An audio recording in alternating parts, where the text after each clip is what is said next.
Hello students, I am Rachna. Welcome back to my YouTube channel. आज की इस video में मैं आपको हमारी जो 10th क्लास की बुक है, फर्स्ट फ्लाइट 10th क्लास की जो बुक है, उसके सारे चैप्टर्स की समरी आपको आज की एक इसी वीडियो में देखने को मिल जाएंगी। अब तक अगर आपने कुछ भी नहीं पढ़ा है, अगर आप समरी एक बार सुन भी लोगे, आपको पता थोड़ा आइडिया लग जाएगा कि कौन से चैप्टर में क्या हुआ है। ठीक है, क्योंकि कई बार क्या होता है कि हमें यही ध्यान नहीं रहता है कि कौन से चैप्टर में क्या समरी आई है। तो हम ये समरी कर लेंगे, आपका क्विक एक रिवीजन हो जाएगा। जिन बच्चों ने पढ़ाई की है उनके लिए रिवीजन हो जाएगा, और जिन्होंने अब तक कुछ पढ़ाई नहीं, किसी भी चैप्टर की स्टोरी नहीं पता है, तो उनको यहाँ से स्टोरी मिल जाएगी। और ये स्टोरी आपके एग्जाम में हेल्पफुल रहेगी, क्योंकि अगर आपको कोई क्वेश्चन पढ़े, आपको कुछ भी जवाब ही नहीं पता, आपको यही नहीं पता होगा कि स्टोरी में क्या है, तो आप आंसर कैसे लिखोगे। तो इसीलिए ये वीडियो ज़रूरी हो जाती है कि आपको थोड़ा आइडिया लग जाए कि स्टोरी में क्या है, आप खुद से भी क्वेश्चंस बना के लिख सके। तो चलिए वीडियो को स्टार्ट करते हैं। और जहाँ पे इस चैप्टर की समरी एक बार बता देती हूँ। ए लेटर टू गॉड, सबसे इंपॉर्टेंट क्वेश्चन तो यही होता है कि a letter to God is written by G L Fuentes. ठीक है, इनके राइटर का नाम क्या था? G L Fuentes. अब आगे देख लेते हैं इसमें क्या होता है। ए लेटर टू गॉड, ये जो हमारा चैप्टर है, इसमें एक लेंचो नाम का एक व्यक्ति होता है जिसकी भगवान में बहुत ही आस्था होती है। वो भगवान को बहुत ही ज़्यादा मानता है। और एक बार उसकी फसल, उसकी जो कॉर्न की फसल थी, तो वो फसल, वो बारिश का इंतज़ार कर रहा होता है कि बारिश आएगी आएगी। फिर एक दिन ऐसा होता है कि वो जब उत्तर पूर्व दिशा में देखता है तो उसको फील होता है कि आज तो बारिश ज़रूर आएगी। फिर वो अपनी वाइफ को बोलता है कि आज तो ऐसा लग रहा है जैसे कि बारिश आने वाली है। फिर उसकी वाइफ भी कहती है कि चलो अच्छा है, बारिश आएगी। तो फिर ये जो टाइम मैं बता रही हूँ आपको, स्टोरी का टाइम, ये शाम के समय का है। उसकी वाइफ उन सबको बुलाती है। उसका जो बड़े बेटे थे वो तो खेत में उस टाइम पे काम कर रहे थे, और जो छोटे बच्चे थे वो खेल रहे थे। तो उसकी वाइफ सबको बुलाती है कि आ जाओ, खाना खाने के लिए आ जाओ। तो कहने का मतलब ये फिर रात का टाइम हो गया कि उस टाइम पे सब खाना खाने के लिए आ जाते हैं। फिर तो जब वो सब खाना खाने के लिए आते हैं, तो जैसा कि लेंचो ने पहले ही बताया था बारिश होने वाली है, तो असल में वहाँ पे बारिश हो ही जाती है। बारिश होती है तो लेंचो घर से बाहर निकल के देखता है। फिर वो खुश हो जाता है और आके कहता है कि हाँ, अच्छा है कि बारिश हो रही है और अब मेरे खेतों में फसल बहुत ही अच्छी हो जाएगी। फिर उसके बाद वो अंदर आ जाता है। लेकिन वो जब अंदर आता है तो फिर एकदम से बारिश के साथ साथ ओले भी गिरने लग जाते हैं। ये सब देख के लेंचो बहुत ही उदास, बहुत ही दुखी हो जाता है।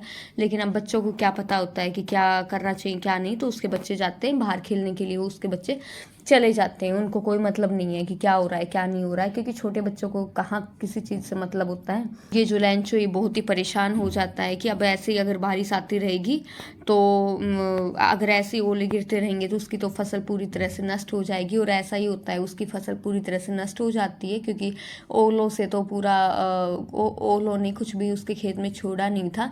फिर जब बारिश होने के बाद ये अपने खेत में जाके देखता है तो फिर कहता है कि ओलों ने तो कुछ भी छोड़ा ही नहीं। अगर एक टिड्डी दल भी मेरे खेत में आके लग जाता तो वो भी कुछ ना कुछ अनाज मेरे लिए छोड़ जाता, लेकिन बारिश ने तो, ओलों ने तो कुछ भी नहीं छोड़ा है। फिर वो बहुत ही परेशान होता है। लेकिन फिर वो सोचता है कि मैं कोई बात नहीं, मैं भूखा तो मरने वाला हूँ नहीं, भगवान मुझे देंगे। और वो भगवान के पास एक लेटर लिखता है। उसमें वो भगवान से डिमांड करता है कि भगवान जी, आप मुझे 100 पैसोस दे दो, क्योंकि मेरी पूरी फसल ओलों ने नष्ट कर दी है और मेरे पास पैसे नहीं है कि मैं कुछ अगली फसल भी उगा सकूं। तो वो भगवान के पास लेटर लिखते हैं। संडे का दिन होता है। वो लेटर लिख के और उसको पोस्ट ऑफिस में, डाक में डाल के आता है।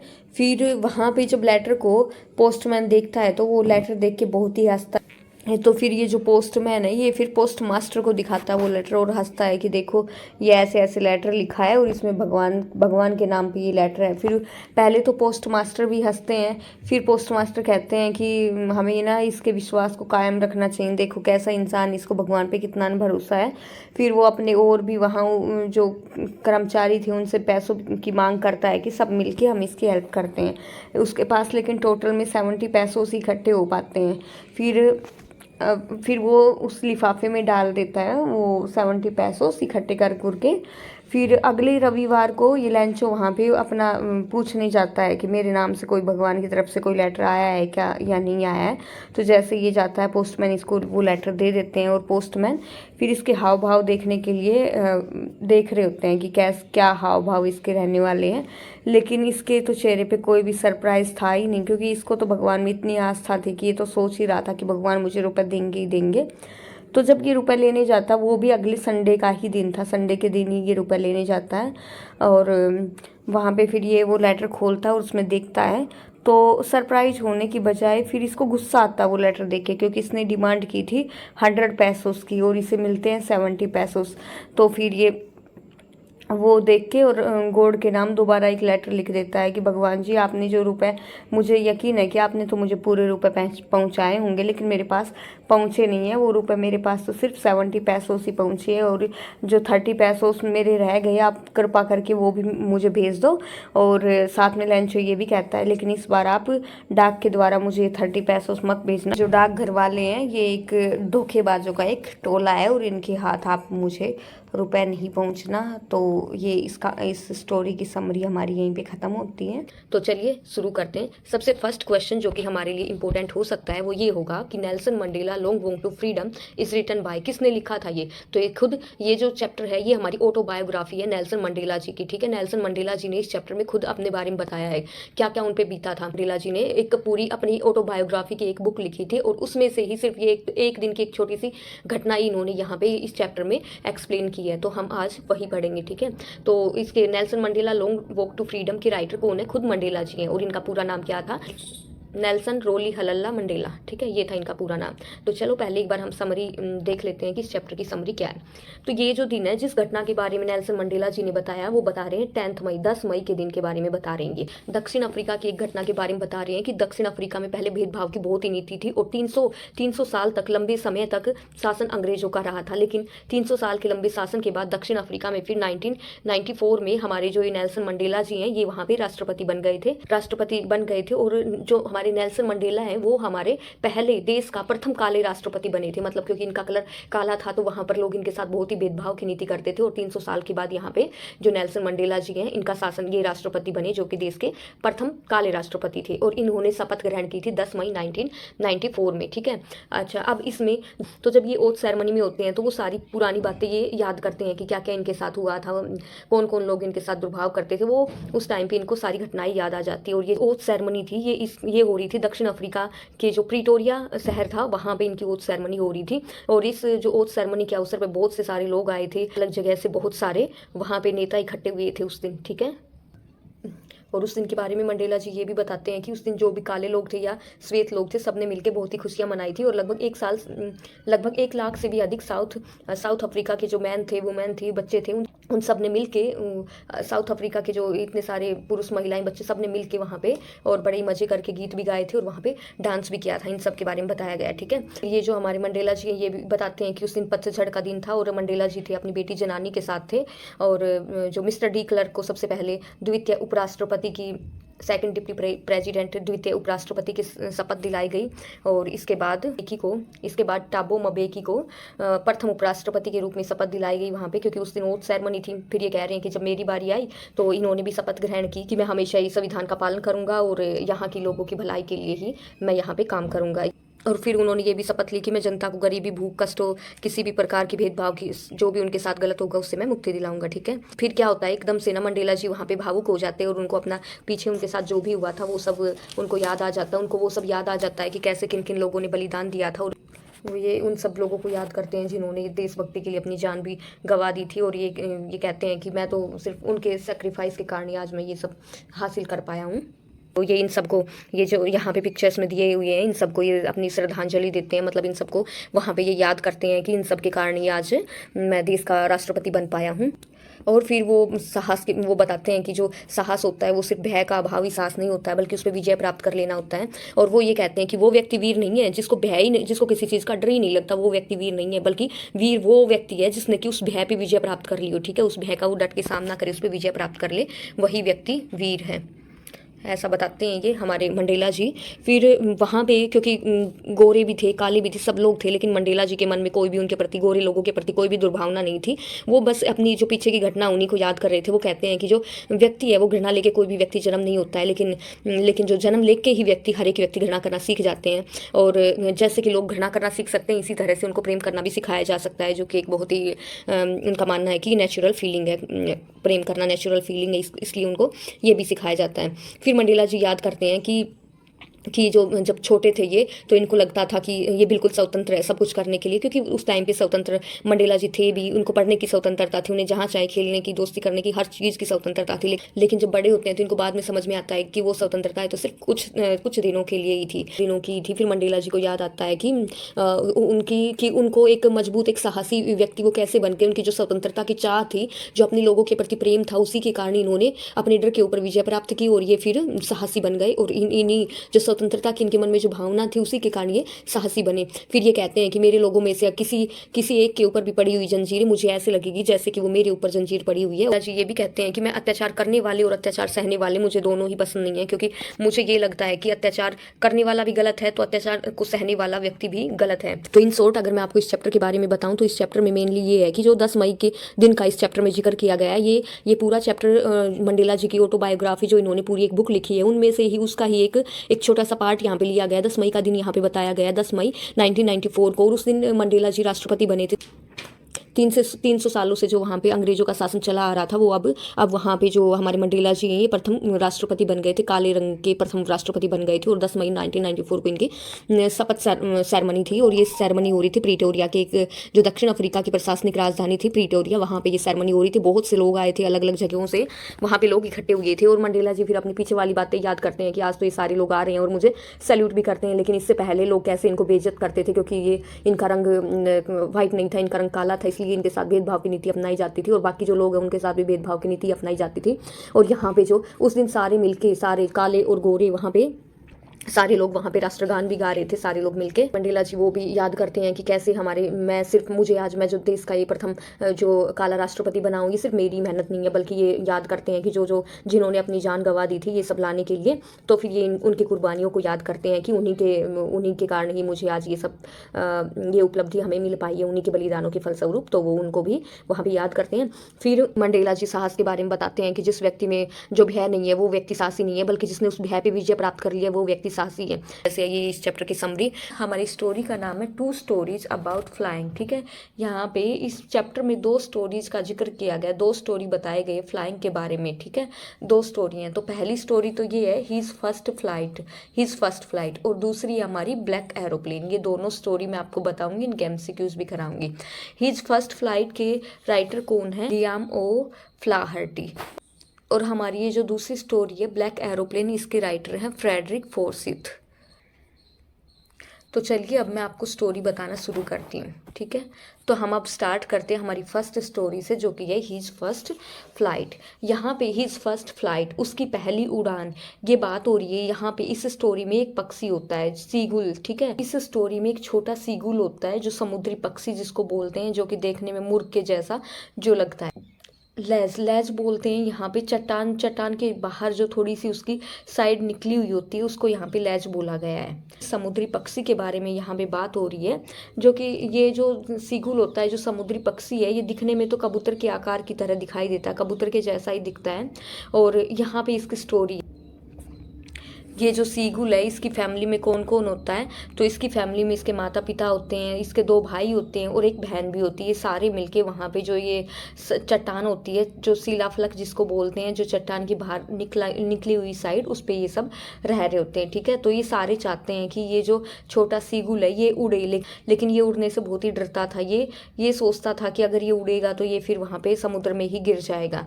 और फिर लेकिन इसकी माँ और इसके पापा पूरी कोशिश करते हैं अपनी तरफ से कि नहीं, ये उड़े। ठीक है, ये चाहते हैं कि ये भी उड़े और इसको बहुत ही सपोर्ट करते, बहुत ही समझाते हैं, लेकिन फिर भी ये उड़ने की कोशिश ही नहीं करता है। तो एक दिन क्या होता है कि इसकी जो मम्मी है वो इसको छोड़ के, मतलब जो पूरा परिवार है, जो भी मेंबर्स है, वो इसको छोड़ के चले जाते हैं। और ये बोलते हैं कि अगर तुम नहीं उड़ोगे तो तुम्हें 2 दिन तक कोई भी खाना नहीं मिलेगा। वो ऐसा इसलिए करते हैं कि ये इनका बेटा जो है ये उड़ना सीख जाए, फिर भी ये उड़ना नहीं चाहता है। फिर इसकी फैमिली के सारे मेंबर्स वहाँ से दूर चले जाते हैं। फिर क्योंकि 2 दिन हो गए थे और इसको कुछ खाना मिला नहीं था, तो इसकी माँ इसके पास आती है और कहती है कि चलो तुम भी मेरे साथ चलो, अगर तुम यहाँ रहोगे तो तुम भूख से मर जाओगे, तुमने 2 दिन से कुछ खाया भी नहीं है। लेकिन फिर भी ये वहाँ से नहीं हिलता है, इसको डर लगता है कि नहीं, मैं जाऊँगा तो मैं नीचे ही गिर जाऊँगा। फिर इसकी माँ जानबूझ के इसके सामने एक मछली का टुकड़ा लेके आती है, क्योंकि इसको तो बहुत ही भूख लगी होती है। तो ये मछली का टुकड़ा देख के और फिर ये सोचता है कि हाँ, मैं ये जो मछली का टुकड़ा है इसको मैं भी खाऊं। भूख लगी होती है तो इंसान कुछ भी करने के लिए तैयार हो जाता है। तो फिर वो अपनी माँ से कहता है कि इसको भी कुछ खाने के लिए दे, लेकिन इसकी मम्मी ने क्या किया, उनको मछली का टुकड़ा नहीं दिया। फिर इसकी मम्मी इसके पास नहीं आई, बल्कि दूर से ही मछली के उस टुकड़े को इसको दिखाती रही। अब मुर्गे, क्योंकि ये जो पक्षी था, सीगुल था, इसको तो बहुत ही भूख लगी थी, तो ये उड़ के मछली के पास गया, और जो कि उसकी माँ की चोंच में थी, उस मछली के पास ये उड़ के गया। तो ये फिर नीचे गिर जाता है, जो खाली जगह होती है वहाँ पे ये गिर जाता है, फिर ये डर जाता है। लेकिन इसका डर सिर्फ 1 ही मिनट तक रहता है, और उसके बाद इसके अपने पंखों को बाहर निकालता है और वो हवा में उड़ने लगता है। जब इसने एक बार उड़ना शुरू कर दिया तो वह फिर थोड़ा ऊंचा उड़ता है, फिर उससे भी ऊंचा उड़ने लगता है, और इसके माँ बाप, इसके भाई बहन भी उड़ते हुए इसके आसपास ही आ जाते हैं। वे सारे बहुत ही खुश थे उस टाइम पे इसको देख के कि हाँ, ये वहाँ पे उड़ पा रहा है। फिर कुछ देर के बाद क्या होता है, ये जो सीगुल है, इसके माँ बाप, इसके भाई बहन सारे वहाँ पे जो समुद्र था वहाँ पे उतर गए। फिर मुर्ग सोचता है कि ये ज़मीन है, और वो वहाँ पे अपने पैर निकाल लेता है, और वहाँ पे समुद्र के ऊपर वो खड़ा होने की कोशिश करता है, और अपनी टांगों को वहाँ पे खड़े होने के लिए बाहर निकाल लेता है। वो टांगे बाहर निकालता है, उसकी टांगे पानी के अंदर धंस गई, और वह फिर चिल्लाने लग गया। फिर उसका पेट पानी से छू गया, और फिर वो और ज़्यादा नीचे नहीं गया, उसने समुद्र पे वो फिर तैरने लग गया। इस तरह से उसे तैरना आ गया। और जो इसके परिवार के सारे सदस्य थे, इन्होंने सीगुल की बहुत ही तारीफ़ की, और खाने को भी इन्होंने बढ़िया मछली दी। तो ये थी हमारे सीगुल की फर्स्ट उड़ान थी इसकी। ठीक है, तो ये था हमारी इस स्टोरी में। और इस स्टोरी के बाद एक दूसरी और स्टोरी आती है, जो कि है ब्लैक एरोप्लेन। के बाद अब जो ये स्टोरी आती है द ब्लैक एरोप्लेन, मैं आपको इसकी भी स्टोरी बता देती हूँ, फिर दोनों के क्वेश्चन आंसर्स MCQs मैं साथ ही आपको करा दूंगी। तो ये जो ब्लैक एरोप्लेन है, काली जहाज, ये क्या है हम जान लेते हैं। इसमें क्या होता है, जो लेखक होता है, जो राइटर होता है, इनका जो पुराना होता है डकोटा एरोप्लेन, ठीक है, इसको लेके ये इससे उड़ान भरते हैं। और ये फ्रांस के ऊपर अपने डकोटा एरोप्लेन को उड़ा रहे थे। ये इंग्लैंड जाना चाह रहे थे, क्योंकि इंग्लैंड में इनकी फैमिली रहती थी, और इनकी कुछ 30 दिन की कुछ छुट्टियां थी, तो ये अपनी छुट्टियों को अपनी फैमिली के साथ बिताना चाहते थे, इसलिए ये वहाँ इंग्लैंड जा रहे थे। फिर जब लेखक अपनी घड़ी में टाइम देखते हैं तो उस टाइम पे रात के 1:30 बजे होते हैं। फिर जब रात के 1:30 बजे हुए थे, फिर ये सोचते हैं कि इन्होंने ना पेरिस के नियंत्रण कक्ष में बात करनी चाहिए, जानना चाहिए कि सही दिशा में, सही डायरेक्शन में जा रहे हैं कि नहीं जा रहे हैं। तो वो जो नियंत्रण कक्ष वाले हैं वो इनको बताते हैं कि तुम 12 अंश पश्चिम की तरफ मुड़ जाओ। फिर लेखक बिल्कुल जैसा वो बताते हैं वैसा ही ये लेखक करते हैं, वैसे ही मुड़ जाते हैं। फिर लेखक को पता चलता है, जैसे ही लेखक देखते हैं कि फ्रांस को तो 150 किलोमीटर पीछे ही छोड़ के आ गए हैं, और उनको अपने आगे सिर्फ जो बादलों के विशाल पहाड़ी बने हुए दिखाई देते हैं। और एक और चीज़ थी, इनके पास उस टाइम पे ईंधन भी नहीं था, जो कि बिल्कुल ख़त्म ही होने वाला था। ईंधन नहीं था, तो ये भी संभव नहीं था कि वह ऊपर उठे बादलों के ऊपर से उड़कर जाए, तो इसलिए इन्होंने अपने डकोटा को सीधा बादलों के अंदर वहाँ पे घुसा दिया। जब बादलों के अंदर अचानक से डकोटा को घुसाया, तो वहाँ पे इन्होंने देखा कि बहुत ही अंधेरा था, और ये कुछ भी वहाँ पे ये इनके लिए देखना बहुत ही मुश्किल हो रहा था। और एकदम से इनके जो कंपास था, रेडियो था, जो भी अन्य यंत्र थे, सब ने ही काम करना वहाँ पे बंद कर दिया था। फिर लेखक को एकदम से वहाँ पे एक ब्लैक एरोप्लेन दिखाई देता है, और वो ब्लैक एरोप्लेन इनको एक इशारा करता है कि मेरा पीछा करो। तो उसको देख के लेखक उसके पीछे पीछे चल देते हैं कि चलो जहाँ ले जाएंगे वहाँ चलूंगा मैं, क्योंकि उनको तो सिर्फ कोई उम्मीद ही नहीं थी, सिर्फ वो एक काले रंग का एरोप्लेन ही दिखाई दे रहा था, बाकी तो कुछ दिखाई नहीं दे रहा था। तो ऐसे करते हुए लेखक लगभग आधे घंटे तक ये जो ब्लैक रंग का एरोप्लेन था इसके पीछे पीछे चलते रहे। फिर इनको ये भी चिंता हो रही थी कि मेरे पास तो बहुत ही कम फ्यूल बचा है, तो मैं कैसे पहुंचूंगा। लेकिन 5 से 10 मिनट ही चले थे, उसके बाद जो वो ब्लैक एरोप्लेन था उसने नीचे आना शुरू कर दिया था, और लेखक भी साथ साथ उसके साथ साथ ही चलते रहे। एकदम से फिर लेखक बादलों से बाहर आ गए, और वो देख पा रहे थे कि उन्हें जो हवाई अड्डा है वो वहां पे दिखाई दे रहा था। जब जिस मुसीबत से उस ब्लैक एरोप्लेन ने लेखक को बचाया, तो लेखक चाह रहे थे कि वो उस काले रंग के जो वायुयान है उसको देखे, और उनको देखने के लिए जैसे इन्होंने पीछे से अपना सिर घुमाया, तो इनको वहां पे आसमान में कुछ भी दिखाई नहीं दिया। फिर लेखक ने अपने जो ओल्ड एरोप्लेन था उसको कंट्रोल टावर के पास उतार दिया, और कंट्रोल कक्ष में जो वो एक लेडी बैठी हुई थी, ये जो लेडी बैठी हुई थी, इनसे पूछते हैं कि वो जो दूसरा पायलट जो कि अभी एरोप्लेन उड़ा रहा था वो कहाँ पे है। तो फिर ये लेडी इनको हंस के जवाब देती है कि सर, उस तूफानी रात में कोई और दूसरा वायुयान तो उड़ी नहीं था, सिर्फ आप ही थे जिसको मैं रडार के ऊपर देख सकती थी, बाकी तो कोई वहाँ पे था ही नहीं। तो इस तरह से ये हमारी स्टोरी भी होती है एंड। और ये लेखक होते हैं ये बहुत ही आश्चर्यचकित हो जाते हैं कि जब वहाँ पे कोई एरोप्लेन ही नहीं था तो फिर कौन था जिसने कि मुझे वहाँ से रास्ता दिखाया था। तो चलिए स्टार्ट करते हैं। यहाँ पे देखो, from the diary of Anne Frank. यहाँ पे ये जो एन फ्रैंक नाम की लड़की है ये डेली अपनी एक डायरी लिखती थी और ये उसी में से एक एक्सट्रैक्ट लिया गया है, उसी की डायरी में से। ठीक है, चलो अब मैं आपको इसकी समरी बताती हूँ कि इस चैप्टर में है क्या। इसमें ये जो एन फ्रैंक नाम की जो लड़की है वो अपने जीवन के बारे में बताती है, अपनी लाइफ के बारे में बताती है। इसकी डायरी के कुछ ही पेजेस को यहाँ पे लिखा गया है। और जब ये एन फ्रैंक 13 साल की थी तब इसने डायरी लिखना स्टार्ट किया था। पहले तो समझ नहीं पा रही थी कि डायरी क्यों लिखना है, फिर इसको लगता है कि पेपर में तो ज़्यादा पेशेंस होता है लोगों की बजाय, इसलिए फिर इसने डायरी लिखना स्टार्ट कर दी थी। ठीक है, एन ने अपनी डायरी का नाम किट्टी रखा था। फिर ये अपने पापा के, अपनी फैमिली के बारे में बताती है कि इसके जो पापा थे उन्होंने 36 के होने तक शादी नहीं की थी। इनकी मम्मी 25 की थी। इनकी बहन का नाम था मार्गरोट और वो फ्रैंकफर्ट जर्मनी में इसकी बहन का जन्म हुआ था। ठीक है, 1926 में इनकी बहन का जन्म हुआ था। और ये जो एन है ये खुद के बारे में बताती है कि इनका जन्म हुआ था 12 जून 1929 को हुआ था। और ये भी बताती है कि जब तक मैं 4 साल की हुई तब तक तो मैं रही थी फ्रैंकफर्ट में। इसके बाद ये अपने पापा के साथ, क्योंकि इसके पापा और मम्मी हॉलैंड चले गए थे 1933 में। ठीक है, तो फिर ये भी अपने मम्मी पापा के पास हॉलैंड चली जाती है। इनकी मम्मी का नाम था एडिथ होलैंडर फ्रैंक। और ये हॉलैंड चली गई थी इसकी मम्मी सितंबर में। ठीक, और ये और इसकी बहन मार्गरोट इनकी अपनी रह रहे थे कहाँ पे, आचेन में। फिर उसके बाद सितंबर में तो गए थे इनके मम्मी पापा हॉलैंड में। इसके बाद दिसंबर में इसकी बहन भी चली जाती है मार्गोट, वो भी चली जाती है अपने मम्मी पापा के पास। और फिर फरवरी में एन भी वहाँ पे अपनी मम्मी पापा के पास चली जाती है। कहाँ पे, हॉलैंड में। पहले एन हॉलैंड के एक नर्सरी स्कूल में जाती है। फिर इसके बाद जब ये 6 साल की हुई तो इसका एडमिशन कहीं दूसरे स्कूल में एडमिशन दिला दिया जाता है। जब ये 6th क्लास में होती है तो इनकी टीचर होती है मिसिज कुपेरस, जो कि खुद एक हेड मिस्ट्रेस होती है, वहाँ की हेड मिस्ट्रेस होती है मिसिज कुपेरस। इन दोनों का एक दूसरे के साथ बहुत ही ज़्यादा अटैचमेंट था।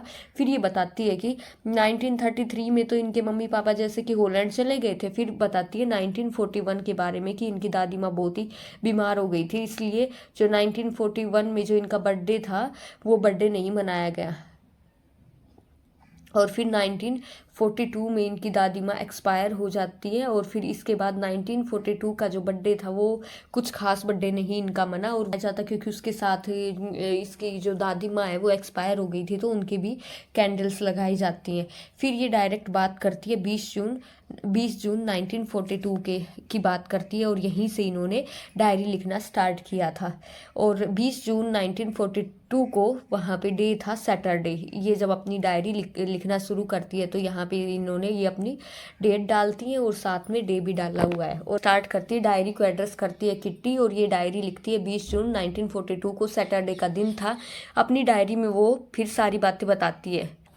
अपनी डायरी में वो अपने स्कूल के बारे में बताती है। फिर वो बताती है कि मेरे सारे जो टीचर्स थे स्कूल में मेरी सबके साथ बहुत ही अच्छी बनती थी। और वो उनकी वो अपने टीचर्स की संख्या भी बताती है कि टोटल जो टीचर्स थे वो 9 थे, उनमें से 7 आदमी थे और दो औरतें, 2 महिलाएं थी। ठीक है, फिर वो बताती है मिस्टर किसिंग के बारे में कि वो क्या थे, एक बूढ़े थे जो कि उनको मैथ पढ़ाते थे, लेकिन उनके विचार बहुत ही पुराने थे। वो इससे एन से नाराज़ रहते थे क्योंकि ये बहुत ही ज़्यादा बातें करती थी और बहुत बार ये इनको चेतावनी भी देते थे कि तुम इतनी बातें मत करो। फिर ए चैटर बॉक्स एक बात उन्हीं विषय पे ये एन को लिखने के लिए दे देते हैं कि तुम इसके ऊपर और इस शीर्षक के ऊपर अपनी नोटबुक में कुछ लिख के लाना। फिर एन इसको जो विषय मिला होता है उस पर अपने घर से लिख के भी लेके आती है, लेकिन उसमें ये बताती है कि मैं अपनी ये जो ज़्यादा बातें करने की आदत है इसको नहीं छोड़ सकती हूँ, क्योंकि मेरी मम्मी भी बहुत ही बातें करती है, इसीलिए मैं जो मुझे अपने जो मुझे विरासत में गुण मिले हैं मैं उनको नहीं छोड़ सकती हूँ। वो अपनी क्लास के सारे स्टूडेंट्स के बारे में बताती है कि जब वार्षिक परिणाम आते हैं, रिजल्ट आता है, तो उस टाइम पे सारे बच्चे कैसे डरे हुए थे, कितने घबराए हुए थे सारे बच्चे। अगले दिन इसको एक और टॉपिक मिल जाता, इनकोरिजिबल चैटर बॉक्स, मतलब लाइलाज बातूनी। और इस विषय के लिए भी फिर एन अपना वो जो लिख के अपना लेख लिख के और सर को दे देती हैं।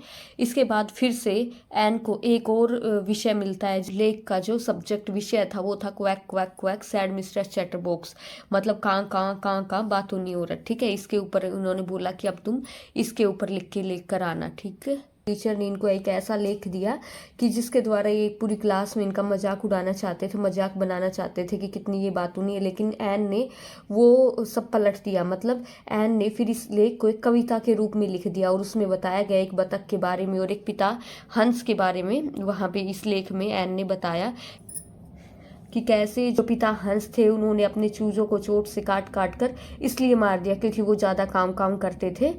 और यहाँ पे एन ने कंपेयर किया था, इस कविता में एन ने कंपेयर किया था मिस्टर किसिंग को किसके साथ, जो ये हंस पिता हंस के साथ कंपेयर किया था। और चूजे जो उनकी क्लास के बेचारे बच्चे थे जिनको कि ये मिस्टर किसिंग बोलने भी नहीं देते थे क्लास में। ठीक है, एन फिर लास्ट में क्या होता है, मिस्टर किसिंग ने जो एन ने ये लिखा था मजाक, वो मजाक में लेते हैं और अपनी क्लास के सारे बच्चों को भी सुनाते हैं और फिर खूब हंसते भी हैं। जो मिस्टर किसिंग थे इन्होंने एन को ज़्यादा होमवर्क देना बंद कर दिया और क्लास में बोलने की भी परमिशन दे दी गई।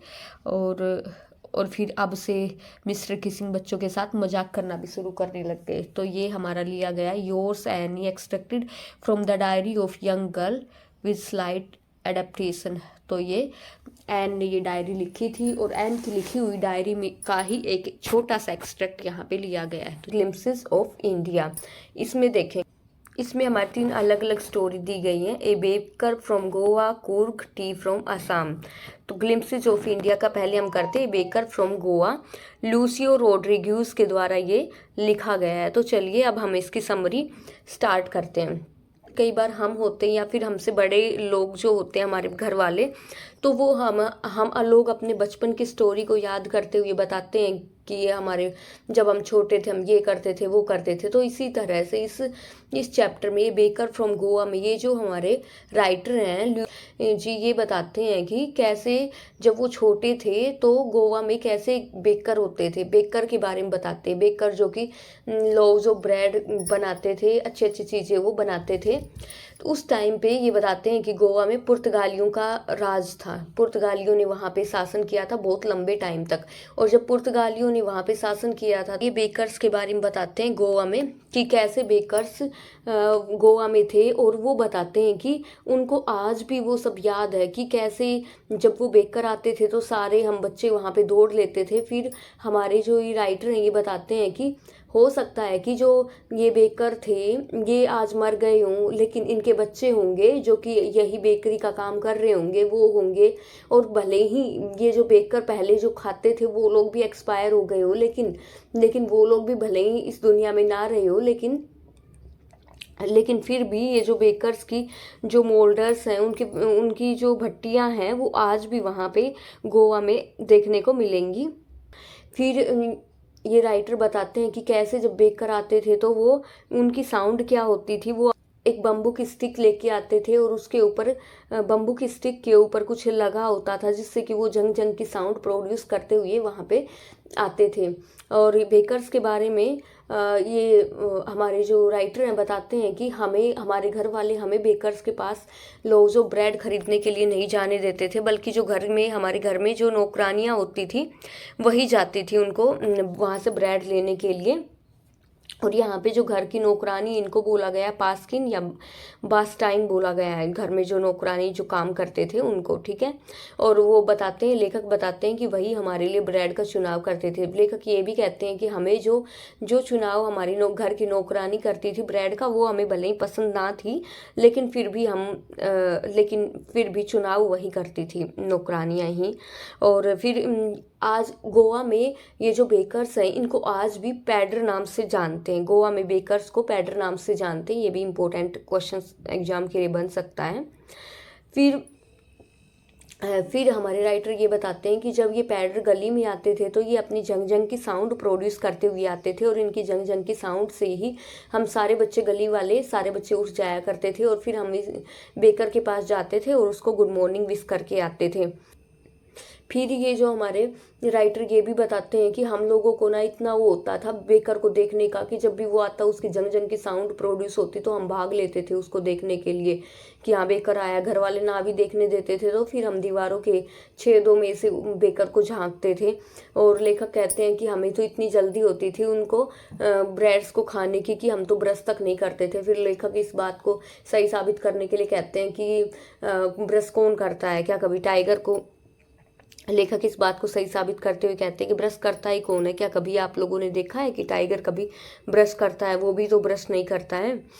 और लेखक ये भी कहते हैं कि ब्रश कौन करे, क्योंकि जब ब्रश करने के लिए उस टाइम पे ब्रश तो थी नहीं, तो वहाँ पे पत्तों को तोड़ के ये जो मैंगो लीफ यहाँ पे दिया गया है कि मैंगो लीफ को तोड़ के हम लोग ब्रश करते थे और इतना कष्ट कौन उठाए, इसलिए हम ब्रश नहीं करते थे।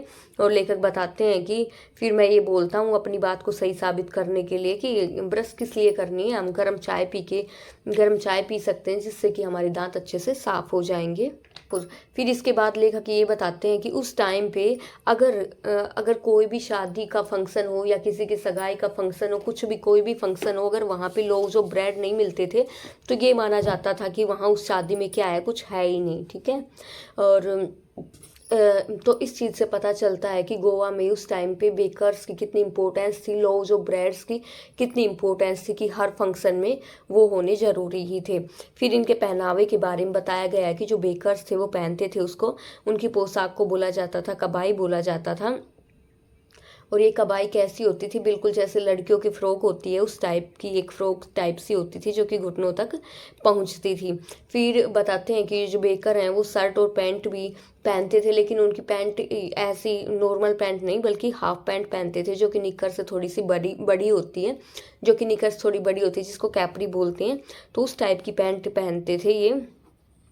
और फिर ये राइटर बताते हैं कि अगर आज भी कोई उस तरह की पैंट उस तरह की कैपरी पहनी मिल जाए तो यही उस पर कमेंट किया जाता है कि बिल्कुल बेकर की तरह लग रहे हो, बिल्कुल बेकर की तरह पोशाक तुमने पहन रखी है, ऐसे ही कमेंट किया जाता है, टिप्पणी की जाती है। फिर बेकर्स के बारे में बताते हैं कि ये डेली जैसे होता है ना कि हम डेली दूध ले लेते हैं और मंथ के एंड में दूध का हिसाब किताब करते हैं, उसी तरह से बेकर भी डेली ब्रेड दे के जाते थे और मंथ के एंड में हिसाब किताब करते थे, रुपए मंथ के एंड में ही लेते थे। और ये जो बेकर थे तो ऐसा बिल्कुल भी नहीं था कि बेकर का काम बेकरी का काम जो कर रहे थे वो गरीब थे, नहीं बल्कि ये भी बहुत ही वैभवशाली जीवन व्यतीत करते थे। इनके घर में भी नौकर नौकरानी होती थी, तो इनका ये धंधा उस टाइम पे बहुत ही अच्छा चलता था, बहुत ही अच्छी इनकम इससे होती थी। और जो ये बेकर्स होते हैं ये मोटे मोटे ताज़ा शरीर वाले होते हैं, बिल्कुल इनको कंपेयर किया गया है कैसे, कटहल के जैसे इनको कंपेयर किया गया है।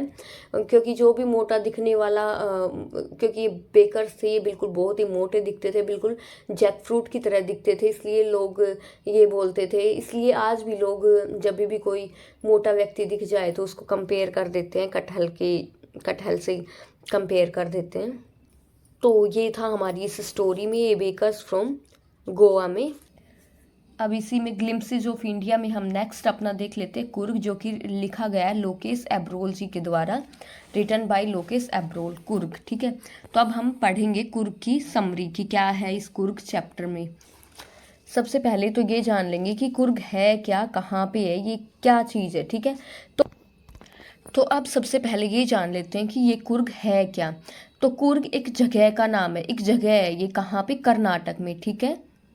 ये कर्नाटक की एक छोटी सी डिस्ट्रिक्ट है, क्या, कुर्ग। ठीक है। तो कुर्ग है मैसूर और जो तटीय कस्बा है मैंगलोर का, उसके बीच के रास्ते में है ये। इसको माना जाता है बिल्कुल एक हेवन की तरह, एक स्वर्ग के टुकड़ा माना जाता है ये और कुर्ग में क्या चीज़ फेमस है, ये कॉफ़ी उगाने के लिए ये जगह बहुत ही फेमस है। जो ये जगह है ये फेमस है रेन फॉरेस्ट के लिए और मसालों के लिए, ये जगह काफ़ी फेमस है। कि कुर्ग का 30% भाग ढका हुआ है, वनों से ढका हुआ है। और बताते हैं कि घूमने के लिए ये जगह बहुत ही अच्छी जगह है। बताते हैं कि बारिश वर्षा ऋतु जब होती है, मानसून जब होती है, उस दौरान यहाँ पे नहीं आना चाहिए, मॉनसून के दौरान यहाँ पे आना अच्छा नहीं बताया गया, लेकिन जब कहते हैं कि सितंबर से लेके और मार्च तक यहाँ पे घूमना बहुत ही अच्छा रहता है। यहाँ पे बहुत ही ज़्यादा मात्रा में बारिश होती है और ज़्यादा मात्रा में बारिश होती है, तो यहाँ का वेदर बहुत ही अच्छा होता है। यहाँ की हवा में बिल्कुल एक ताजगी होती है और एक होता है ना कि कॉफ़ी की महक, वहाँ पे आपको कॉफ़ी की महक आएगी वहाँ पे। अब बताया गया है कि जो कुर्ग के लोग हैं वो ये बताया गया है कि यूनानी और अरबी वंशज हैं। कैसे, क्यों है वो यूनानी और अरबी वंशज कैसे हैं? क्योंकि इसमें एक कहानी ये इसकी भी एक कहानी बताई गई है कि जब सिकंदर की सेना आई थी तो उसका एक भाग दक्षिण की ओर समुद्री तट तक आ गया था। वो वहां से वापस नहीं जा पाए और उन्होंने वहां के स्थानीय लोगों से ही शादी कर ली, और ये सब दिखता है वहां की जो शादियां होती है, वहां की जो परंपरा है, रीति रिवाजों से ये खास तौर पे पता चलता है कि ये यूनानी और अरबी वंशज है। अब बताया गया है कि कुबाड ये लोग क्या पहनते हैं कि एक तो वेस्ट बेल्ट लगाते हैं, कमरबंद लगाते हैं। ये एक वेस्ट बेल्ट पहनते हैं और उसको बोला जाता है कुपिया बोला जाता है। ये जो वेस्ट बेल्ट पहनते हैं उसको बोला जाता है कुपिया। ठीक है। कुर्ग के बारे में बताया गया है कि वहाँ पे मेहमान नवाजी भी बहुत ही अच्छी होती है। फिर बताते हैं कि जो जनरल आर्मी, जो हमारी भारतीय सेना का पहला जनरल था करियप्पा, वो भी कौन था? एक कुर्गी था। और ये भी बताया गया है कि जो कुर्गी है वो आज भी बिना लाइसेंस के हथियार रखने की उनको परमिशन है। फिर ये कुर्ग में जो कावेरी नदी है, इसको पानी मिलता है यहाँ की कुर्ग की ही पहाड़ियों और जंगलों से ही कावेरी नदी को पानी मिलता है। और उसी नदी में महासीर नाम की जो मछली होती है इस पानी में पाई जाती है। और वहाँ पे ये जो मछली होती है इसका शिकार करने के लिए किंग फिशर भी वहाँ पे गोते लगाते हैं। और हमारे राइटर ये बताते हैं कि अगर आप वहाँ पे घूमने जाओगे तो आपको बिल्कुल भी ऐसा नहीं लगेगा कि आप वहाँ पे अकेले हो, क्योंकि आप लोगों के लिए बहुत सी एडवेंचरस एक्टिविटीज़ वहाँ पे आपको देखने को मिलेगी। रिवर राफ्टिंग, एडवेंचरस एक्टिविटीज़ आपको मिलेंगी। River rafting, canoeing, rappelling, rock climbing, mountain biking, तो बहुत सारी आपको ट्रैकिंग, बहुत सारी आपको एक्टिविटीज़ वहाँ पे करने को मिलेंगी। तो आप अगर अकेले भी जाते हो तो आपको बिल्कुल नहीं लगेगा, ये फील नहीं होगा कि आप अकेले हो। और वहाँ पे बहुत सारे एनिमल्स भी हैं, जैसे कि वहाँ पे गिलहरी आपको देखने को मिलेगी, लंगूर देखने को मिलेंगे, किंगफिशर देखने को मिलेंगे, हाथी। यहाँ पे हमारे राइटर ये बताते हैं कि बाकी सब ठीक है, लेकिन वहाँ पे जो सफ़ेद हाथी हैं उनसे आप लोग बच के रहना, क्योंकि वो आप लोगों के लिए, वो आपके लिए खतरनाक साबित वहाँ पे हो सकते हैं। और भी बहुत सारे पक्षी आपको देखने को मिलेंगे, मधुमक्खियाँ होंगी, तितलियाँ होंगी। और यहाँ पे एक मैकाक बताया गया है जो कि बंदर का ही एक प्रकार का बंदर बताया गया है, वो आपको मिलेंगे, लंगूर मिलेंगे। और बहुत सारे पशु पक्षी वहाँ पे आपको देखने को मिलेंगे, जंगली हाथी भी देखने को मिलेंगे। फिर हमारे राइटर हमें बताते हैं कि वहाँ पे जो ब्रह्मगिरी की पहाड़ियाँ हैं उन पे चढ़ के आप देखोगे तो आपको पूरी धरती का नज़ारा, पूरे कुर्ग का नज़ारा वहाँ से दिख जाएगा। और वहाँ पे एक आइलैंड भी बताया गया है जो कि 64 एकड़ में फैला हुआ है। ऐसा एक आइलैंड भी वहाँ पे बताया गया है और उसका नाम बताया गया है निसर्गधामा आइलैंड वहाँ पे है, जो कि 64 एकड़ में फैला हुआ है। और उस आइलैंड तक जाने के लिए आपको रस्सियों के पुल को या फिर नदी को पार करके वहाँ पर जाना पड़ेगा आपको। वहाँ पे जब आप वहाँ पे जाओगे तो आपको लाल और पीले कपड़े पहने हुए बहुत से भिक्षुक भी वहाँ पे दिखाई देंगे। जो कुर्ग है इसको भारत का दिल और भारत की आत्मा कुर्ग को कहा गया है। तो अब ये चैप्टर पढ़ने से हम समझ सकते हैं कि कुर्ग एक कितनी अच्छी जगह है। इसको तो स्वर्ग से भी कंपेयर किया गया, मतलब बोला गया है कि बिल्कुल ये तो स्वर्ग के जैसा ही है। तो भाई मेरी तो बड़ी इच्छा हो रही है कुर्ग घूमने की। तो चलो आगे हम स्टार्ट करते हैं अपना टी फ्रॉम आसाम। इसकी स्टोरी क्या है, इस स्टोरी में क्या दिया गया इसके बारे में हम बात कर लेते हैं। इसमें दो दोस्त होते हैं जिनमें एक होता है राजवीर और दूसरा होता है प्रांजल। दोनों बहुत ही अच्छे दोस्त होते हैं। जो ये प्रांजल था ये आसाम का था और राजवीर दिल्ली का रहने वाला था, ठीक है। और प्रांजल के पिता वहाँ आसाम में चाय के बागान के मैनेजर थे। तो प्रांजल राजवीर को उनकी जो हॉलीडेज होती है उनमें वो उसको अपने घर जाने के लिए कहता है। तो फिर राजवीर रेडी हो जाता है कि चलते हैं, ठीक है। तो वो ट्रेन में बैठ के जाते हैं। तो वहाँ पे जब वो ट्रेन में बैठे होते हैं तो उनको एक आवाज़ सुनाई देती है, गर्मा गर्म चाय चाय। तो ये जो प्रांजल है वो कह देता है कि हाँ 2 कप चाय दे दो, हमें चाहिए। वहाँ पे ट्रेन में बैठ के ये जो प्रांजल है वो तो अपनी जासूसी की पुस्तकें पढ़ना वापस से स्टार्ट कर देता है, लेकिन राजवीर के लिए तो ये सब जो नज़ारे थे वो बिल्कुल नए थे। वहाँ वो जो हरियाली देख रहा था, धान के खेत देख रहा था, चाय की झाड़ियाँ देख रहा था, वो सब उसने पहले कभी भी नहीं देखा था। तो वो ट्रेन के बाहर ये सुंदर सुंदर नज़ारे देखते हुए ही चलता जाता है। प्रांजल अपनी वो पुस्तक ही पढ़ता रहता है, ठीक है।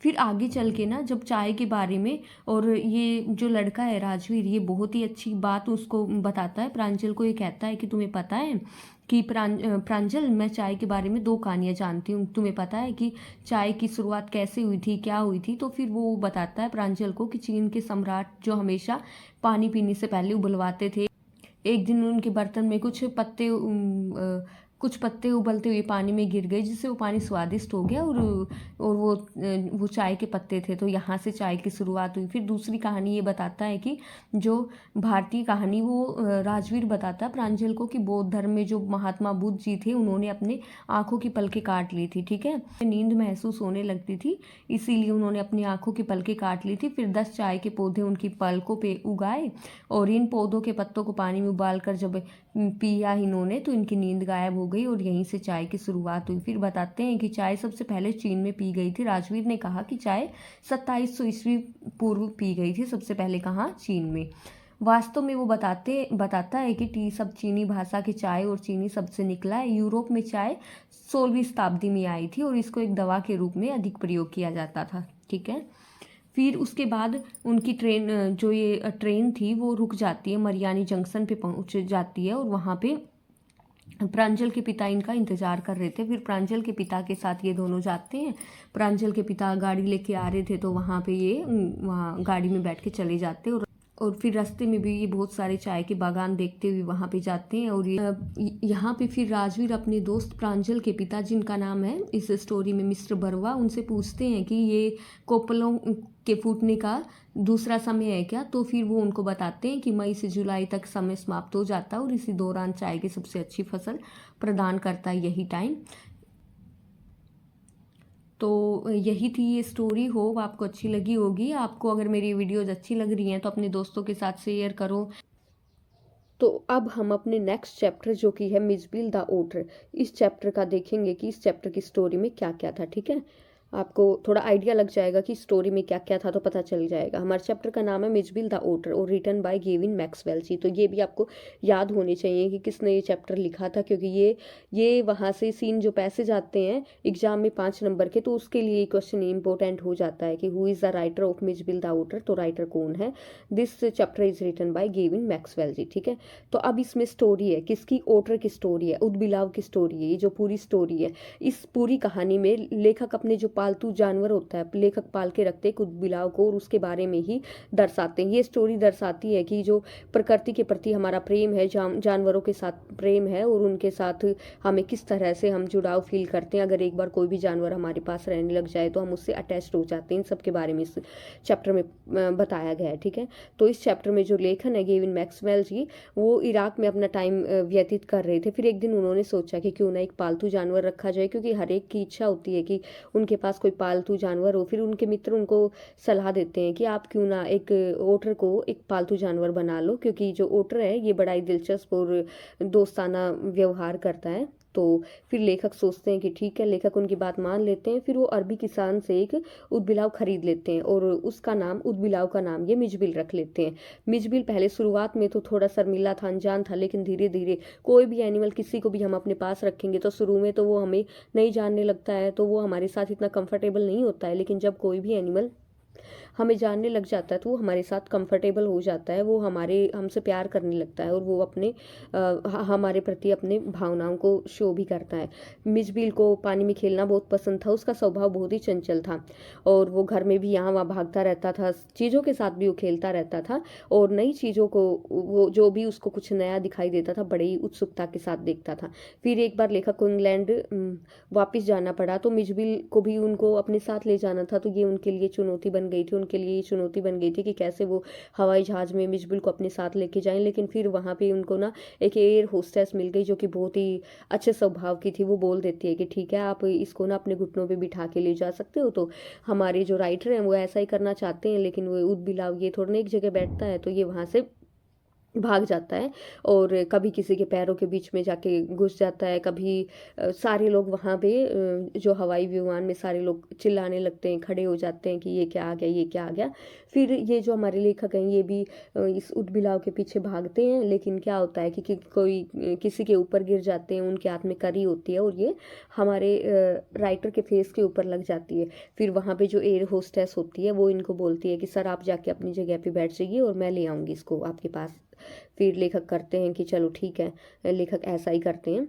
और इंग्लैंड पहुंचने के बाद वहाँ पे जो ये था मिजबिल, इसको स्कॉट में मिज कहा गया है। तो मिजबिल वहाँ के माहौल में घुलने मिलने लग गया था और लेखक के भी जीवन का एक बहुत ही अभिन्न पार्ट बन गया था। फिर इस कहानी से हमें शिक्षा ये मिलती है कि जानवरों के प्रति प्रेम और जानवरों के साथ हमें बुरा व्यवहार नहीं करना चाहिए, हमें उनके प्रति प्रेम ही शो करना चाहिए।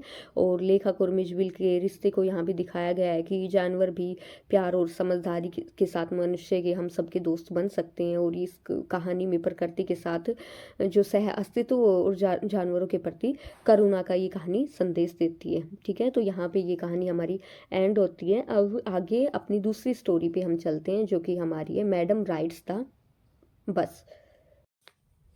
तो चलो अब हम अपनी नेक्स्ट स्टोरी जो कि है हमारी मैडम राइड्स द बस, इस स्टोरी की जो समरी है वो देखते हैं कि इस चैप्टर में आखिर होता क्या है। तो madam rides the bus written by Valli Kannan, Valli Kannan के द्वारा ये स्टोरी लिखी जाती है। और ये स्टोरी एक वल्ली नाम की एक लड़की की ये स्टोरी है जिसका पूरा नाम था वल्ली यमाई, उसका पूरा नाम था। इस कहानी में उस छोटी लड़की की वल्ली की जिज्ञासा के बारे में बताया गया है, उसकी स्वतंत्रता की भावना और अनुभवों की खोज के चारों तरफ ये कहानी घूमती है। तो इस कहानी में होता क्या है, वल्ली नाम की एक लड़की होती है जिसका पूरा नाम वल्ली यमाई होता है और वो 8 साल की लड़की होती है।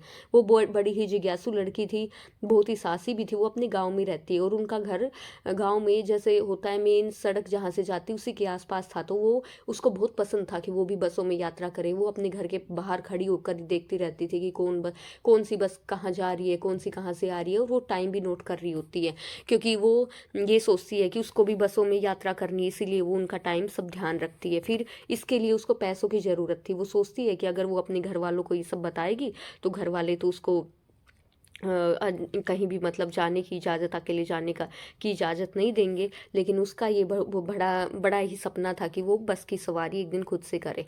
फिर वो क्या करती है, अपने रुपए जोड़ना शुरू कर देती है वल्ली कि वो बस की सवारी करेगी। इसके लिए उसको जहाँ से भी जो भी रुपए मिलते थे, कहीं मेले वेले में भी जाती थी तो कोई चीज़ नहीं खरीदती थी, झूलों पर नहीं बैठती थी, किसी भी चीज़ का वो आनंद नहीं लेती थी, सिर्फ इसलिए रुपए इकट्ठे करती थी क्योंकि उसे बस की सवारी करनी थी। फिर एक दिन क्या होता है, वो बस में बैठ जाती है। बस का टाइम उसने नोट कर रखा होता है, कौन सी बस कितने बजे कहाँ से जाती है। तो वो अपने घर के सामने से ही बस में बैठ लेती है और वो बस में बैठ के चली जाती है। फिर जब बस में ड्राइवर कंडक्टर देखते हैं कि ये लड़की अकेली है तो उनका व्यवहार उनके प्रति बहुत ही विनम्र और दयालु भी था। फिर लेकिन ये जो वल्ली है ये मतलब इसको ये लगता है कि कोई भी ना इसके प्रति ये ना सोचे कि ये अकेली है और इसको कहीं का पता नहीं है। ये भावना इसको अच्छी नहीं लग रही थी वहाँ पे। फिर ये जो बस के कंडक्टर है ये वल्ली को मैडम कह के बुलाते हैं तो वल्ली बड़ी खुश हो जाती है। वल्ली बस में बैठ के बाहर के दृश्य को देखती हुई जाती है, हरे भरे खेत और सब कुछ मतलब वो वहाँ से देखते हुए जाती है, जो भी बाहर के नज़ारे थे वो। और फिर वो आगे जाती है तो उसको रोड पे दिखाई देती है एक गाय मरी हुई थी। तो इसका मतलब बहुत ही इसको बुरा फील होता है और वल्ली सोचती है कि देखो कैसे गाय की मतलब क्या हालत हो रखी है। तो इसने बहुत ही दुखद महसूस किया। फिर वहाँ से शहर से जब वो बस वापस आती है तो वल्ली उसी बस में वापस वहाँ से आती है अपने घर के लिए। घर आके जब इसकी मम्मी पूछती है वल्ली कहाँ गई थी तो बोल देती है कि कहीं नहीं, बस मैं यहीं ऐसे ही बाहर गई थी। तो इस स्टोरी से मैसेज क्या दिया गया, हमें बताया गया है कि बच्चों में कितनी जिज्ञासा होती है, स्वतंत्रता की इच्छा होती है। बच्चे हर चीज़ को सीखना चाहते हैं, हर चीज़ को प्रैक्टिकल करके देखना चाहते हैं। ये भी दिखाया गया इस स्टोरी में कि कैसे एक छोटी बच्ची दुनिया के बाहर निकल के नए अनुभवों की खोज करना चाहती है। ये कहानी सिखाती है कि सुख और दुख दोनों ही हमारे parts and parcel of life, हमारे जीवन का ही हिस्सा होते हैं। तो ये थी हमारी स्टोरी, मैडम राइड्स द बस की स्टोरी। आपको स्टोरी अच्छी लगी होगी। देखो एक छोटी सी बच्ची कितना मतलब कितना कुछ जानने की इच्छा रखती है। चलो अब आगे नेक्स्ट देखते हैं हम। तो हमारी ये जो नेक्स्ट स्टोरी है द सरमन एट बनारस, ये स्टोरी भी सेम हमारे इसके राइटर भी वल्लीकानंद जी ही हैं, जो मैडम राइट्स द बस के राइटर थे वही इसी स्टोरी के राइटर हैं। राइटर्स का नाम याद रख लेना। तो ये स्टोरी भी बहुत ही अच्छी स्टोरी है। तो चलिए देखते हैं इस स्टोरी में क्या क्या है। तो ये जो हमारी कहानी है सरमन एट बनारस, तो ये गौतम बुद्ध जी के जीवन की उपदेश की कहानी है। ये कहानी हमें जीवन मृत्यु और दुख से मुक्ति मतलब दुख से कैसे हम छुटकारा पा सकते हैं इसके मार्ग को सिखाता है। तो इस कहानी में गौतम बुद्ध के बारे में बताया गया है, जो कि एक राजकुमार के रूप में इनका जन्म होता है। इनका नाम सिद्धार्थ होता है और वो बहुत ही मतलब ऐशो आराम की जिंदगी में वो पले बढ़े थे। लेकिन जब उन्होंने जीवन के 3 महत्वपूर्ण सत्यों के बारे में पता चला, बुढ़ापा, बीमारी और मृत्यु, तो उन्होंने क्या किया, अपना घर बार सब कुछ त्याग दिया था और सत्य की खोज के लिए वो घर से बाहर निकल गए थे। सिद्धार्थ ने बहुत वर्षों तक कठोर तपस्या की, फिर उनको आत्मज्ञान की प्राप्ति हो गई और वहां से वो जो सिद्धार्थ से यहाँ पे वो बन गए थे गौतम बुद्ध। इसके बाद उन्होंने जो मानव जाति है को दुखों से मुक्ति का मार्ग दिखाना, लोगों को दुखों से मुक्ति का मार्ग दिखाना वहां से उन्होंने शुरू कर दिया। उनको पता चल गया था कि जीवन में कुछ भी सत्य नहीं है, सत्य है तो सिर्फ क्या हम आत्मज्ञान की ही प्राप्ति करें वही सत्य है, बाकी सब कुछ सत्य नहीं है। फिर यहाँ पे बताया गया किस्सा गौतमी की कहानी के बारे में बताया गया है। ये एक महिला थी बनारस में, जब गौतम जी अपना पहला उपदेश देने के लिए वहाँ गए थे तो वहाँ पे एक महिला थी, उनका नाम था किस्सा गौतमी, और उनका एकमात्र पुत्र था जिसकी मृत्यु हो जाती है। फिर वो सब लोगों के पास जाती है कि कोई मेरे बेटे को जीवित करने की दवा दे दो, कोई दवा दे दो, ऐसे करके वो हर जगह घूमती है। तो लोग उसको बताते हैं कि तुम ना गौतम बुद्ध जी के पास जाओ और वही तुम्हें बता सकते हैं कि क्या दवा तुम्हें देनी चाहिए। फिर जब ये वो बुद्ध जी के पास जाती है तो गौतम बुद्ध जी कहते हैं कि ठीक है, मैं तुम्हारे बेटे के लिए दे दूंगा दवाई जिससे कि तुम्हारा बेटा जीवित हो जाए, लेकिन तुम्हें भी एक काम करना होगा। मैं तुम्हें वो औषधि तब दूंगा जब तुम किसी ऐसे घर से सरसों के दाने लाओगे जहाँ पे किसी एक भी इंसान की मृत्यु नहीं हुई है। तो ये तो पॉसिबल था ही नहीं, क्योंकि ऐसा कोई घर थोड़ा ना मिल सकता है जहाँ पे किसी की भी मृत्यु ना हुई हो। तो फिर वो घर घर जाती है, लेकिन उसे कोई भी घर ऐसा नहीं मिलता है जहाँ पे किसी की भी मृत्यु ना हुई हो। तो आखिर में उसको समझ आ गया कि मृत्यु है वही एक अटल सत्य है और जो हर एक व्यक्ति के जीवन का ही हिस्सा है। फिर वो वापस से गौतम बुद्ध जी के पास लौटती है और वो कहती है जीवन और मृत्यु, मतलब उसको अब समझ आ गया था कि जीवन और मृत्यु का चक्कर सभी के लिए समान है। तो फिर बुद्ध जी ये किस्सा गौतमी को संदेश देते हैं, अपना उपदेश देते हैं कि जीवन में दुख है वो जरूर आएंगे ही आएंगे। मृत्यु से इस दुनिया में कोई भी व्यक्ति बच नहीं सकता है, चाहे वो कितना भी शक्तिशाली क्यों ना हो। मोह और आसक्ति यही 2 दुख का कारण होते हैं। किसी से ज़्यादा मोह होना और किसी चीज़ में आसक्ति होना दुखों का कारण माना गया है इसको।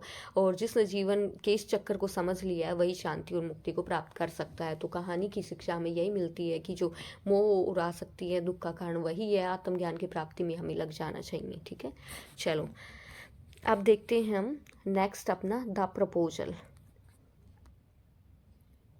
तो इस चैप्टर में देखते हैं कि क्या है इस चैप्टर की स्टोरी। तो ये जो द प्रपोजल चैप्टर है ये लिखा गया है एंटोन चेकोव के द्वारा। ये एक हास्यप्रद नाटक है जिसमें कि बताया गया है कि हर एक के स्वभाव के बारे में, रिश्तों शादी के बारे में बताया गया है कि कैसे अगर किसी की शादी में थोड़ी बाधा बन जाती है तो कैसे वो क्या क्या करने लगते हैं, क्या क्या हो जाता है उनके साथ। और हल्के फुल्के अंदाज में बताया गया है कि कैसे लोग छोटी छोटी बातों पर ही झगड़ने लग जाते हैं, पारिवारिक सामाजिक दबाव के कारण कैसे संबंध बन जाते हैं, इन सब के बारे में बताया गया है। तो इस चैप्टर के जो पात्र हैं उनका नाम यहाँ पे है स्टेफन चुबुको, एक जमींदार होता है, एक लैंड ओनर होता है। और फिर नताल्या यहाँ पे 25 वर्ष की चुबुको की बेटी होती है, जो स्टेफन चुबुको है इसकी बेटी होती है। और लोमोव होता है इनका पड़ोसी होता है, जमींदार होता है। इसकी ना ये यहाँ इस स्टोरी में जो नताल्या इसकी शादी नहीं हो रही होती है, तो वो मतलब उसके मन में ऐसा विचार आने लग जाता है, किसी ने भी क्योंकि उसको प्रपोज भी नहीं किया था तो वो ये सोचने लग जाती है कि अब उसकी तो शादी होगी ही नहीं। इस टाइप की ये स्टोरी है। ठीक है, तो चलो ये स्टोरी देखते हैं क्या है इसमें। एक चुबोको नाम का इंसान होता है, उसकी बेटी होती है 25 साल की नताल्या, और उनका एक पड़ोसी होता है जिसका नाम होता है लोमो। वो बहुत ही मतलब धनी व्यक्ति थे। यहाँ पे जो लोमू है ये नताल्या का हाथ मांगने के लिए इनके घर आता है, और वो बातचीत शुरुआत में तो अच्छे से करते हैं, लेकिन ये जो लोमो नाम का जो लड़का होता है ये कह ही नहीं पाता है कि मैं तुमसे शादी करना चाहता हूँ। इस तरह से इन दोनों के बीच में फिर एक झगड़ा छिड़ जाता है कि वो कहते हैं कि किसी खेत की ज़मीन को लेकर इन दोनों के बीच में बहस छिड़ जाती है। दोनों दावा करते हैं कि ये उनके परिवार की ज़मीन है, ये उनके परिवार की ज़मीन है। नताल्या इस बात पे गुस्सा हो जाती है और दोनों में ज़बरदस्त फिर वहाँ पे बहस छिड़ जाती है। जब चुबुको आते हैं तो अपनी बेटी का ही साथ देते हैं, और वो जो लोमो जो लड़का उनकी बेटी से शादी करने के लिए आया हो तो उन पे ही चिल्लाते हैं। फिर दोनों मतलब बहस ज़्यादा बढ़ जाती है और लोमो की तबीयत ख़राब हो जाती है। ठीक है, फिर सुलह हो जाती है, फिर दोबारा से इनका झगड़ा हो जाता है। जब नाताल्या को पता चलता है कि जो लोमो है वो शादी का प्रस्ताव लेके आया, तो वह शर्मिंदा हो जाती है और लोमो को वापस बुलाने की जिद करती है। वो वहाँ से जा चुका होता है, लेकिन जब उसको मतलब पहले उसको नहीं पता होता था कि वो शादी के लिए आया, लेकिन बाद में उसको पता चल जाता है उनका पहला झगड़ा होने के बाद। फिर वो चाहती है कि उसको वापस से बुलाया जाए। जब लोमो दोबारा से आती है तो पहले तो वो दोनों अच्छे से बातचीत करते हैं, लेकिन फिर से उनकी लड़ाई हो जाती है। अपने कुत्तों को लेके उनकी बहस छिड़ जाती है, उसका कुत्ता अच्छा, उसका कुत्ता अच्छा, ऐसे करके लड़ाई हो जाती है। फिर चुबो को वहाँ पे जो वहाँ स्थिति थी उसको संभालने की मतलब संभालते हुए दोनों की सगाई की घोषणा कर देते हैं, ताकि दोनों का झगड़ा ना करे, और आखिर में नताल्या और लोमो की शादी तय हो जाती है। लेकिन बहस दोनों अभी भी वो दोनों बहस को बंद नहीं करना चाह रहे थे। तो यहाँ पे इस स्टोरी में मुख्य संदेश क्या दिया गया है? जो ये नाटक है ये बताता है कि कैसे इंसान किसी भी बात पे लेके कैसे अ, कभी भी झगड़ना शुरू कर देते। बड़े ही हास्यपूर्ण ढंग से इस चैप्टर को प्रस्तुत किया गया है। यहाँ दिखाया गया है कैसे लोग शादी जैसे महत्वपूर्ण जो विषय होते हैं इन पे भी झगड़े और अहंकार में वो कुछ भी नहीं कर पाते, बल्कि सिर्फ इम्पोर्टेंस देते हैं तो अपनी मान सम्मान को ही, कि मतलब कि नहीं हम अच्छे हम अच्छे, इस तरह से। और यहाँ पे ये जो स्टोरी है द प्रपोजल, ये व्यंग्यात्मक कहानी है जो प्यार, शादी और मानिए स्वभाव के विरोधाभास को रोचक ढंग से हमारी ये कहानी प्रस्तुत करती है। तो प्यारे स्टूडेंट्स, मैंने आपको यहाँ सारे चैप्टर्स की समरी आपको बता दी है। आपके एग्जाम के लिए बहुत ही हेल्पफुल वीडियो रहेगी। अगर आपको वीडियो पसंद आए तो फ्रेंड्स के साथ शेयर कर देना, और चैनल को सब्सक्राइब कर लेना, और वीडियो में भाई कमेंट भी लिख दिया करो, वीडियो को लाइक भी कर दिया करो। Thanks for watching. मिलते हैं नेक्स्ट वीडियो में। Bye bye, take care, have a nice day.